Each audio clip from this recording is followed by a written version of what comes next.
Good day, everyone. I am Ninyo Manuel Quijano, and today I'm going to discuss other things under Chapter 8, the Choosing and Using Media in Education, the sections model. Before we proceed to my discussion, recap muna tayo. Tony Bates created the sections model as a structure for assessing the appropriateness of teaching technologies.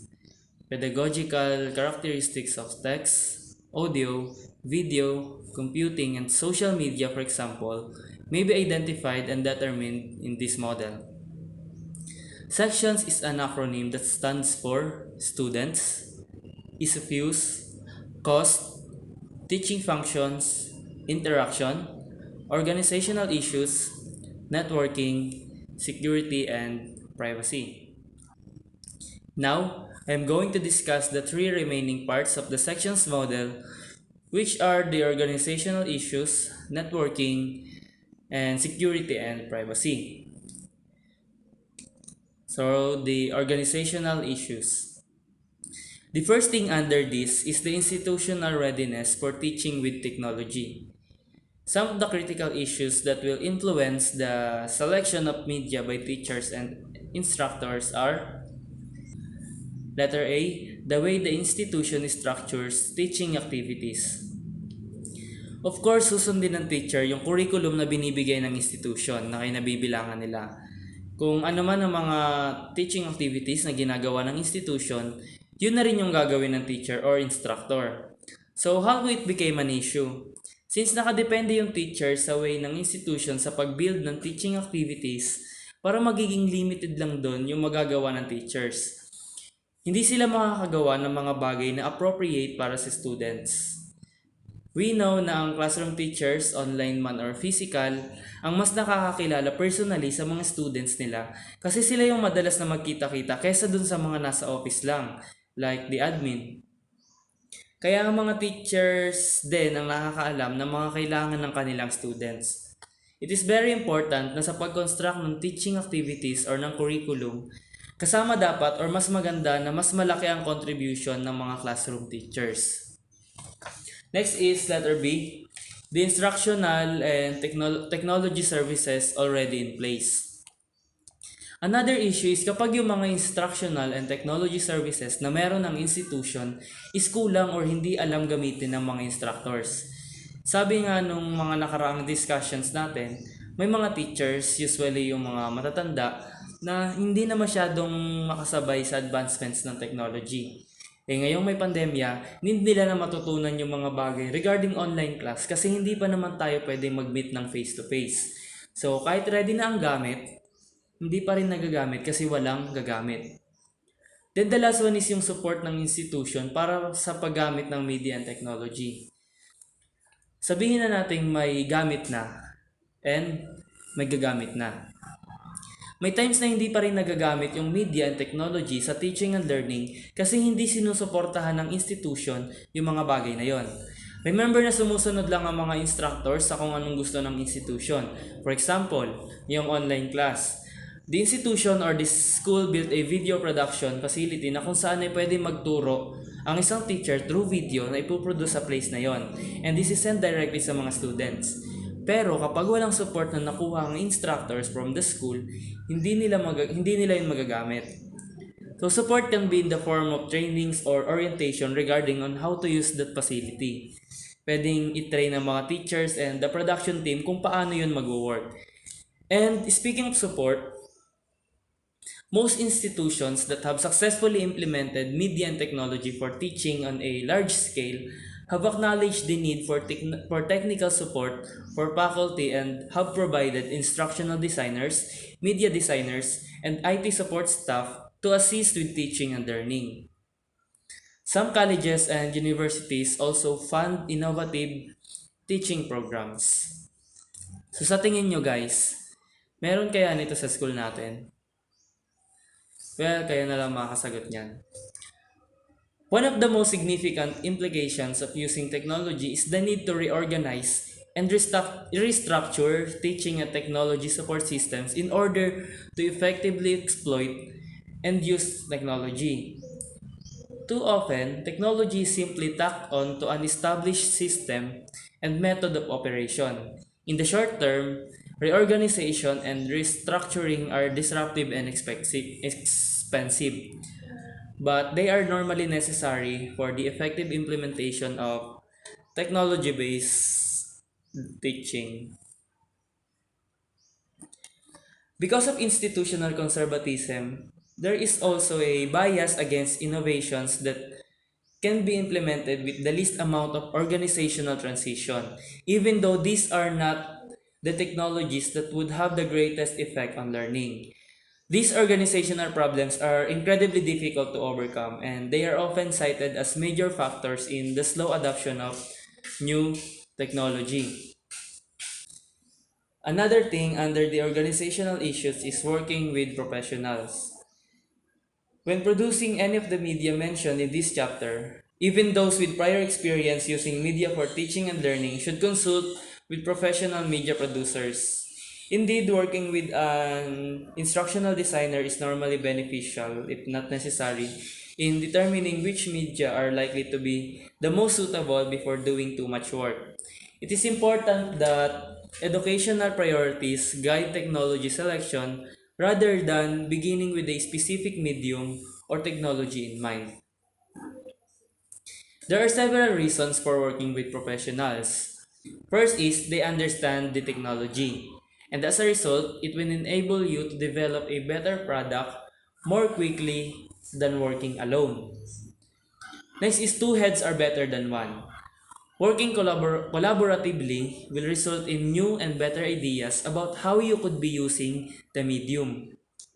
Then, instructional designers and professional media producers will usually be familiar with project management and budgeting for media production. It enables the resources to be developed in time and on budget. This is important as it is easy for teachers or instructors to get sucked into spending far more time than necessary on producing media. The main point here is that while teachers and instructors can now generate relatively good quality audio and video on their own, they will still benefit from the expertise of media professionals. So, here are the questions to consider under the organizational issues if you are going to use media or technology in teaching. So, number one, how much and what kind of help can I get from the institution or in choosing and using media for teaching? Is help easily accessible? How good is the help? Do the support people have the media professionalism I will need? Are they up to date in the use of new technologies for teaching?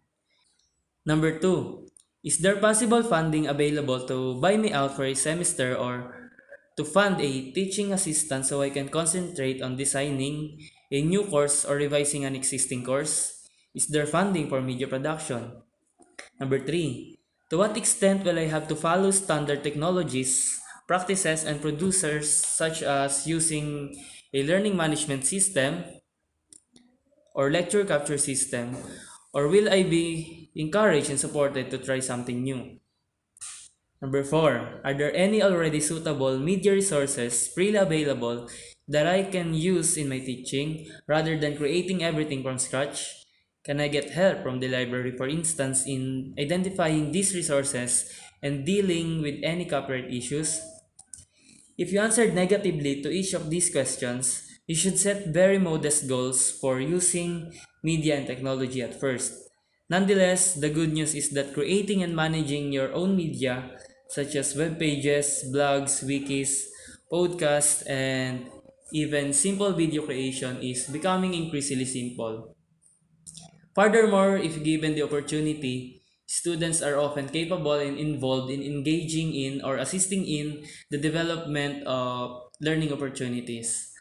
Above all, as we shall see in Chapter 10, there is a growing amount of very good educational media being available for free use for educational purposes. So next is networking. This differs from previous iterations of the sections model in which the letter N stood for novelty. However, the concerns posed under novelty have been incorporated into section 8.3, the ease of use. This encouraged the author of this book to replace the word novelty with networking to reflect more recent social media developments. So networking is a relatively recent addition to the sections model, and it seeks to take social media and open education into account. In essence, when choosing media, one of the most critical questions to consider is how critical is it for students to be able to connect with others outside of the classroom, such as subject experts, field professionals, and community members? Will such external relations help the course or student learning? If you answered yes, this will influence the type of media you use, and it will likely mean using social media such as blogs, wikis, Facebook, LinkedIn, or Google Hangout. There are at least 5 different ways social media are influencing course design. First is by supplementing standard learning technologies. Some professors are integrating social media for external networking with more standard academic technology like a learning management system or the LMS. The LMS allows for safe contact inside the course since it is password protected and only accessible to the teacher and other enrolled students. Connections to the outside world are made possible by the use of social media. For example, a Middle Eastern politics course may have an internal discussion forum focusing on relating current events to the course's topics and issues. But students could also run their own public wiki that welcomes feedback from Middle East scholars and students as well as everyone from the general public. As a result of this, comments can be pushed into and out of the more private class discussion site. So students may connect not only to their class but also to the people in their course. And finally, to the general public by using that social media which is the public wiki. Next is exclusive use of social media for credit courses. Others are abandoning standard institutional technologies, including learning management systems and lecture capture, in favor of using social media to handle the entire course. For example, the University of British Columbia's eTech 522 course makes use of WordPress, YouTube videos, and podcasts for teachers and students' contributions. Indeed, the social media used in this course varies from year to year depending on the course's emphasis and new trends in social media. At UBC, John Baisley Murray designed a course around students writing a high-level featured article Wikipedia entry on Latin American literature. Then student-generated learning resources. This is an especially intriguing trend in which students use social media to generate resources to assist other students. Graduate math students at UBC, for example, have developed the Math Exam or Educational Resources Wiki, which offers past exams with completely worked out and checked solutions, video lectures, and pencasts by topic. These pages are available to anyone who needs assistance with their studies, not just UBC students. Then self-managed learning groups. Connective Massive Open Online Courses or the CMOOCs are an obvious example of self-managed learning communities that use social media such as webinars, blogs, and wikis to share digital online learning elements and environments. In this setup, teacher himself or herself is the one who manages learning communities. The next is the instructor-led open educational resources. Instructors are gradually turning to YouTube to share their information and build tools that are accessible to everyone. The Khan Academy is still the best example, but there are many others. The decision to open up teaching is a much philosophical or value decision as it is a technological one, but the technology is now available to support and allow this philosophy. So these are the questions to consider under the networking. So number one, how important is it to enable learners to network behind the course with others such as a subject specialist, professionals in the field, and relevant people in the community? Can the course or student learning benefit from such external connections? Number two, if this is important, what's the best way to do this? Use social media exclusively, integrate it with other standard course technology, delegate responsibility for its design and or administration to students or learners. So those are the questions that we have to consider when we're using media or we are choosing what media to use when we are going to teach. Next is the security and privacy. This too is a change from previous iterations of the sections model in which the letter S stood for speed, as in how quickly technology allowed a course to be created. However, the concerns posed under speed have been incorporated into section 8.3, the ease of use. As a result, the word speed was replaced with the word security and privacy, which have become increasingly important issues for education in the digital age. Under security and privacy is the need for privacy and security when teaching. Teachers, instructors, and students all need a secure online workspace. Instructors want to be able to criticize politicians or businesses without fear of retaliation. Students may want to prevent reckless or radical remarks from becoming public, or they may want to try out potentially controversial ideas without them becoming widely circulated on Facebook. Students want to be protected from private corporations collecting personal data for commercial purposes, government agencies monitoring their online learning habits, and advertisements and other unwelcome commercial or political interruptions to their studies. Institutions in particular want to shield students from online abuse and bullying as much as possible. Therefore, creating a strictly controlled environment enables institutions to manage privacy and security more effectively. One example of this is our school's LMS. It provides password-protected access to registered students and authorized instructors. Yung servers ng LMS natin ay minamanage ng mismong school, di ba? Yung sa ICT department. Because the communications are managed in-house, institutional policies regarding appropriate online behavior can be managed more easily. Next is cloud-based services and privacy. However, in recent years, more and more online services have moved to the cloud, hosted on massive servers whose physical location is often unknown even to the institution's IT services department. Contract agreements between an educational institution and the cloud service provider are meant to ensure security and backups. Perhaps of more concern, though, is that as instructors and students increasingly use social media, academic communication becomes public and exposed. One of the examples of social media with security issue is the Facebook app.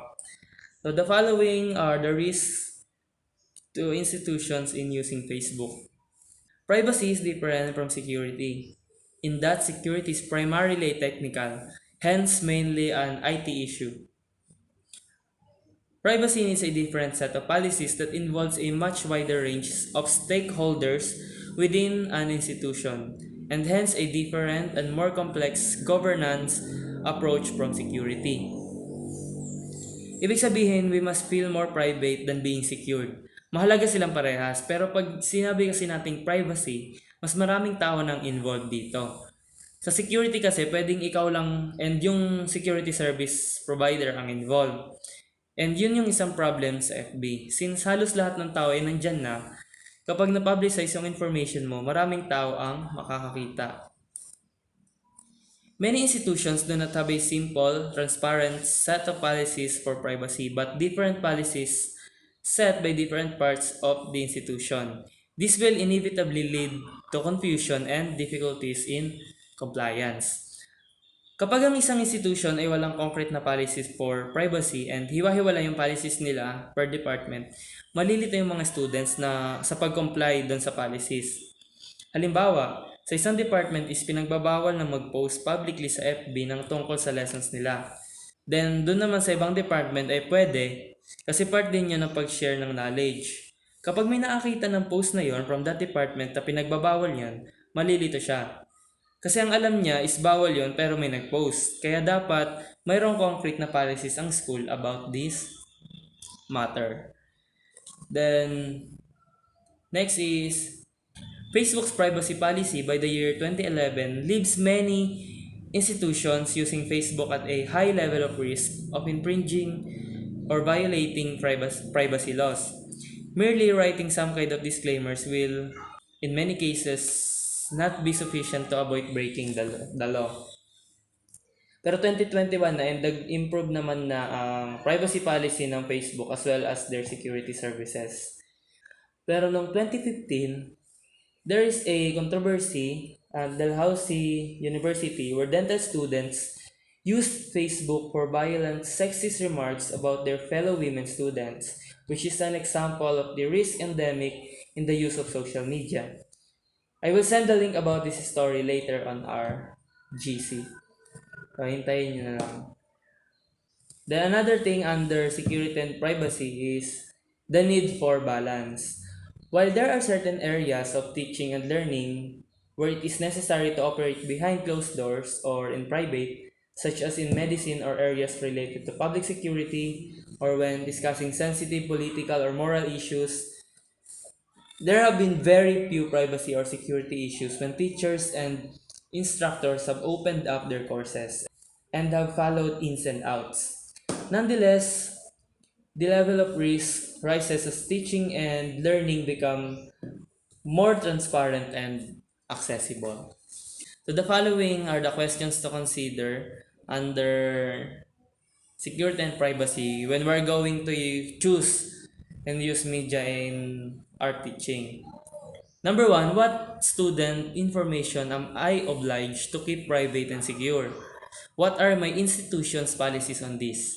Number two, what is the risk that by using a particular technology, my institution's policies concerning privacy could be easily be breached? Who in my institution could advise me on this? Number three, what areas of teaching and learning, if any, need I keep behind closed doors, available only to students registered in my course?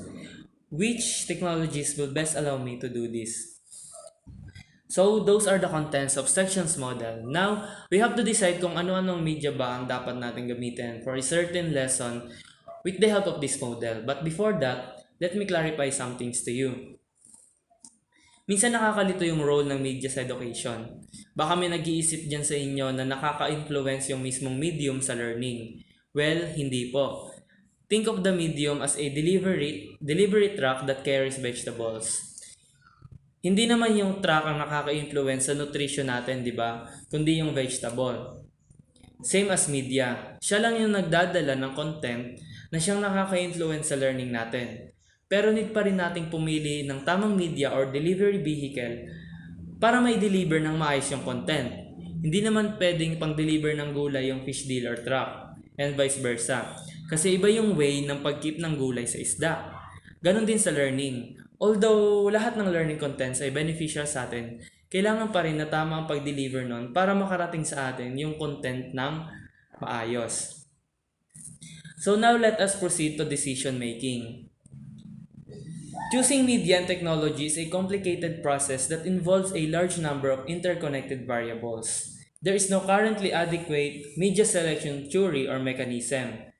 The sections model, on the other hand, includes a collection of guidelines or questions that can assist an educator in deciding which media or technologies to use.